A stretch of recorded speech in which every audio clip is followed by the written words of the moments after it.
እዚ ብምስሉ ንሪኦ ዘለና ኣገራሚ ህፃን እዚ ኣብ ዝሓለፉ ሒደተ ኣዋርሕ ኣብ ማሕበራዊ ሚድያ ዓለምና ሰፊሕ ሸፈነ ክረኽቡ ካብ ዝበቕዑ ተፅዕኖ ፈጠርቲ ሰባት ከም ምዃኑ መጠን ሪኢኹሞ ክትኾኑ ከም እትኽእሉ ግምተይ ኣዝዩ ልዑል እዩ። እቲ ዘገርም ነገሩ ድማ ካብ ኩቱር ተፈታውነቱም ብርክት ዝበሉ ኣህዛብ እዛ ዓለምና ኣብ ዝተፈላለዩ ኣጋጣሚታት መሳጢ ምንቅስቓሳቱ ብምድጋም ካብ ትፅቢት ሰብ ወፃኢ ብዝቐልጠፈ ፍጥነት ቪድዮታቶም ኣምና ቫይራል ክወፁ ምብቅዖም ራንጎም ቲንጊ ንምዃኑ ክንደይ ካባና ኢና እዚ ህፃን ዝኣዝዩ ዝተፈለየ ኣገራሚ ድሕረ ባይታ ከም ዘለዎ ብዕምቆት ንፈልጥ። ዋላ እኳ ብዘለዎ ቅርፂ ሽክናን ጠልጠል ዝበለ የዕንትን ፍጥር ከይበለ ብዙሕ መከራ ዝረኣየ ህፃን ይኹን ደኣ እምበር ኣማስዩ ሰብን መሬትን ዝወልድዎ ኣይፍለጥኒ ከም ዝበሃል ግን እንሆ እዚ ህፃን እዚ ሳላ ፍሉይ ተፈጥሮን ጥበባዊ ፀጉን ሎሚ ኣብዛ ንነብረላ ዓለም እዚኣ ብዋዛ ዘይርከብ ኣዝዩ ክቡር ዕንቂ ክኸውን በቂዑ ዘሎም ራንጎም ቲንጊ ሰላም ዝኸበርኩም ተኸታተልቲ መደባት ህድሞና ቲቪ ኤክስትራ ከመይ ፀንሑም ሎምባር ፍልይ ብዝበለን ንምእማኑ ዝኸብድ ንድሕረ ባይታ ራንጎ ዝድእስስ ኣዝዩ ኣገራሚ ትሕዝቶ ሒዝና መፂና ኣለና። ሼር ላይክ ሳብስክራይብ ብምግባር ከም ወትሩ ክሳብ ፍጻመ መደብና ምሳና ሓቢርኩም ክፀንሑ ብኽብሪ ንዕድም። ንምዃኑ ራንጎ ቲንጊ መን እዩ? እዚ ወዲ 11 ዓመት ዝኾነ ህፃን እዚ ቤተሰቡ ዘውፅኡሉ ስም ሳድሶዚ ወይ ድማ ራንጎ ይኹን ደኣ እምበር ኣብዚ ሰዓት እዚ ግን ምሳላሁ ብነቱ ብዝተለጠፎ ስም ደኣ እምበር ስድሩ ብዘውፅኡሉ ሓቀኛ መንነሲ ዓለም ፈፂማ ኣይትፈልጦን እያ። እዚ ካብ ኢድሪሳ ኪኮሚኮም ዝተባህለ ኣቦን ኣሊሻና ሙሊ ካብ ዝተባህለት ኣደን ዝተወልደን መበል 4ይ መትሎ እዛ ቤት ዝኾነ ህፃን እዚ ወላዲኡ ኣብ ትምህርቲ ዓለም ብዝለዓለ ደረጃ ካብ ዝተፈላለዩ ዩኒቨርሲታት 3 ተኸታተልቲ ዲግሪ ዝዓተረ ክኸውን እንከሎም ሳድሶዚ ሓዊስካ ብምልኣ ኣባል እታ ስድራ ቤት ወላዲኦም ናይ ኣቦኦም ኣብነት ክኽተሉ ዝነበሮም ተስፋ ኣዝዩ ልዑል ዝነበረ ይኹን እምበር 4ይ ውሉዱ ዝኾነ ሳድሶዚ ኣብ ማሕበራዊ ሚድያ ብምቕልቃል ዘይከም ሕልሚ ኣቦም ኣህዛብ ኣብ ምዝንጋዕ ተጸሚዱ ዘሎም ሳድሶዚ ወይ ድማ ራንጎም ብናይ ፈረንጂ ቀመር ኣቆጻጽራ ካብ ወርሒ ግንቦት ናይ 2023 ጀሚሩ መንገዲ ኢንስታግራም ቪድዮታት ድሕሪ መዘርግሑ ብዙሓት ኣብቲ እዋነቲ ብገዘፍቲ ዓይነቱ ቅርፂ ሽክኑን ዝተልዓለም ዝተፈላለዩ ፀርፍታት ከውሕዝሉ ተራእዮም ነይሮም እዮም። ይኹን እምበር እዚ ፀርፍ እዚ ንራንጎ ሓድሽ ኣይነበረን። ምክንያቱ እዚ ህፃን እዚ ፍጥር ካብ ዝብል ኣትሒዙ መታዓቢት ኮነ መምሃርቱ እልቢ ዘይብሉ ፀርፍታት ካብ ምእንጋዱ ዝተልዓለም ክሳብ ካብ ትምህርቱ ናይ ምቁራፅ ሽግራት ኣሕሊፉም ነይሩ እዩ። ስለዚ ኸኣዩ ራንጎም ነቲ ዘንገዶ ዝተፈላለየ ኣሰንባን ነቐፌታ እሽሽ ብምባል ብዝተዓፃፀፈ ፍጥነት ኣዝዩ ኣዘናይ ፈጠራ ሓዘል ቪድዮ ብምዝርጋሕ ኣብ ውሽጢ 8 ኣዋርሕ ዘይመልእ ንምእማኑ ዘጸግም ደረጃ ሃንደበት ቪድዮ ቫይራል ብምውፅኦም ብሚልዮናት ዝቑፀሩ ሰዓብቲ ክረክብ ኣኽኣሎም። ዝቐፀለ ቪድዮ ድማ ኣብ ውሽጢ 7 ኣዋርሕ ዘይመልእ ካብኡ ብዘይሓመቕ ዝርግሕን ዳርጋ መላእ ዓለም ከስፋሕፍሕ በቐዐ።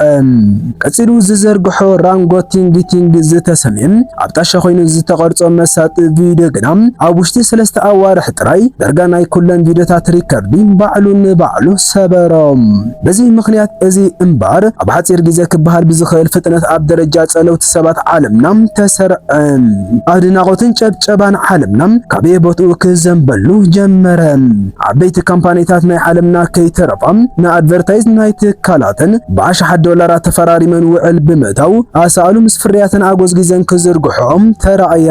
ብርክት ዝበሉ ድምፃውያን ዓለምና ድማ ከም እንደገና ራንጎ ቲንጊ ዝብል ደርፎም ኣብ ኣልቡማቶም ብምጽንባር መሊሶም ዝያዳ ጎሊሑ ክጥመት ኣኽኣልዎም። ኣብ ከም በዓል ዱባይ ዝኣመሰለ ዓበይቲ ናይ ንግዲ ከተማታት ድማ ብከም በዓል ሪያል ሮይስ ዝኣመሰሉ ግዙፋት ትካላት ከይተረፈን ብክብሪ ተዓዲሙ ክብ ዝበለ ኣገራሚ ኣቀባብላ ተገይሩሉ እዮም። ኮታስ እግዚአብሔር እንተጽሒፉልካ ካብ ዝመጽኻ ምጻእ ብዘይገድስ ዓለምካ ጥርዝዮም በህርሲ ኩሉ ህቡብነት ግን ሓደ ሽግር ተፈጥረም። ወለዲ እዚ ውሉድ እዚ ውሉዶም ኣብ ዝተፈላለየ ኣጋጣሚ ብማሕበራዊ ሜዳና ተሰለሞም ዝተዘርግሑ ዝተፈላለዩ ክቡራት ህያባት ኣብ ነፍሱ ክሪእዎ ብዘይ ምኽኣሎም ማናጀር እዚ ህፃን እዚ ንህፃነት ራንጎ መዝሚዙም ብዙሕ ነገር የጣፋፍኦ ከም ዘሎ ኣብ ክርክር ተጸምዶም። ኣብ እዋን ድማ እዚ ጉዳይ እዚ ኣብ ማሕበራዊ ሜዳታት ዓለምና ኣዝዩ ኣዘራቢ ዛዕባም ኮነ። ድሕሪ ናይ ገለ እዋናት ዘማስቕታ ድማ ነቲ ጉዳይ ኣመልኪቱ ራንጎም ኣብ ገጻ ትዊተሩም ካብ ዘይምርዳእ ዝመጸ ደኣምበር ወላ ሓንቲ ዝተፈጠረ ጸገም የለን እቲ ስራሕ ክቕጽል ብምባል ዘይከም ዕድሜኡ ልቦኑም ዘመስከረሉ ሓጺር መልሲ ሃበም። ብድሕሪዚ ብዙሓት ናይ ቀረባ ወገናትን ዝተፈላለያ ናይ ዜና ሜድያታትን ንጉዳይ ስድራ ቤት ራንጎ ዝምልከት ዝተፈላለየ ኣሉታዊ ነቐፌታታት ከውሕዛም ጀመራም።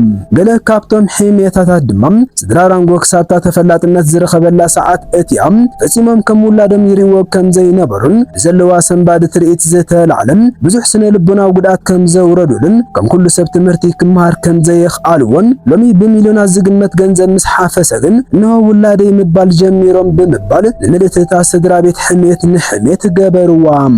እዚ ኣብ ዩጋንዳ ብትርከብ ንእሽተይ ገጠር ተወሊዱ ዝዓበየ ህፃን ወላ እኳ ንስድሩን ኣገባብ ኣተዓባብዩን ብዝምልከት ዝኾነ ይኹን ሕማቕ ተዛሪቡ ዘይፈልጥ ይኹን ደኣምበር ኣብ ዝተፈላለዩ ኣጋጣሚታት ንዝቐረበሉ ሕቶታት ግን ዘይከም ኩሉ ህፃን ውሽጡ ዝውሽጡ ብዕፅር ዝበለ መልሲ ክዓጽዎ ዝፍትን ካብ ምዃኑ ዝተልዓለም ዝመፀ ኣጉል ትንተና ምዃኖም ብዙሓት ዝሰማምዑ ጉዳይ ምቁራስ ትምህርቲ እውን እንትኾነም ብሰንኪ ብመማህርቱ ዝወርዶ ዝነበረ ተነጽሎ ምንባር እዩ ባዕሉ ራንጎም ዝዛረብ። ቲንግ ማለት በሀገረ ዩጋንዳ ልክዕ ከም ትግርን ዝተክል ህፃን ታተ እትብሎም ክኸውን እንከሎም ራንጎ ቲንግ ድማ እነሆ ከም ትምኒቱ እግሪ ተኺሉም ተማልካ ብዙሓት ኣባላት ሕብረተሰቡ ገጽ ከም ዘይተነፍጎም ሎሚ ዙርዩ ብሰብ ኣዕለቕሊቑ እነሆ ኣብ ዝኸበረ ዝፋን ተቐሚጡ ይርከብ። ኣብዚ ሰዓት እዚ ራንጎም ኣብ ዛዕቤላ ገጠር ዝቕመጥ ኮይኑ ኣብዚ እዋን እዚ ድማ ንመንበሪ ኣባላት ስድራ ቤት ዝኸውን ዘበናዊ +1 ህንጻ ብመናጽ ኣብ ነፍሲ ዕድሜኡ ንስድሩ ካብ ናይ ድኽነት ህይወት ኣውፂኦም ብሰላም ክጥውሮም ምቁዕዮም ብዙሓት ዝዛረቡ። ድሕሪ ራንጎ ቲንግ ዘሎ ኣስደማሚ ህይወት እምባር ብኸፊሉ ነዚ ይመስል። ኣብ ቀጻሊ ብኻልእ ኣገረምቲ ፍጻሜታት ክሳብ ንራኸብ ሰሰናዩ።